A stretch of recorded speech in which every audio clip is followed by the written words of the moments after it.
रणवीर अलाहाबादिया एक मोठा यूट्यूबर आहे, पण त्यानं एका स्पर्धकाला इंडियन्स गॉट टॅलेंट मध्ये प्रश्न घाण विचारला। चॅनलवरती पहिल्यांदा आला असेल तर MM मराठी न्यूजला जरूर सबस्क्राइब करा। रणवीर अलाहाबादियानं शो मधल्या एका स्पर्धकाला विचारलं की तुम्हाला तुमच्या पालकांना आयुष्यभर सेक्स करताना पाहायचंय की तुम्हाला एखादा संभोग चालू असताना त्यांच्यामध्ये सामील व्हायला आवडेल।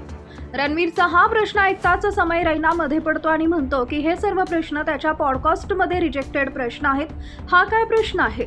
शो मधला हा भाग सोशल मीडियावर जोरदार व्हायरल होतोय। तेव्हापासूनच रणवीर अलाहाबादियावर नेटकर यांच्या टीकेच्या अग्रस्थानी आहे।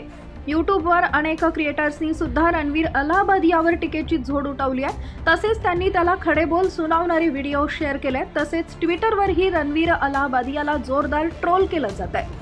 एका युजरनं लिहिलंय की हा प्रश्न जाऊन तुझ्या वडिलांना विचार किंवा तुझ्या पार्टनरला तिच्या वडिलांना जाऊन विचारायला सांग, लाज वाटली पाहिजे। आमच्या मनात जे काही तुझ्यासाठी होतं हा प्रश्न विचारून तू ते सर्व गमावलंयस। मला वाटायचं की ज्याला मी सबस्क्राइब केलं ते एक उत्तम व्यक्तिमत्व होतं, पण तू तर खूपच घाण आहेस। दुसऱ्या एका युजरनं लिहिले की सध्याच्या जगात कॉमेडी म्हणजे शिवीगाळ, अश्लीलता आणि एकमेकांवर जोक करण्यावर आली आहे। जासपाल भट्टी, जॉनी लिव्हर आणि राजू श्रीवास्तव यांसारखं ह्युमर आता मिसिंग आहे।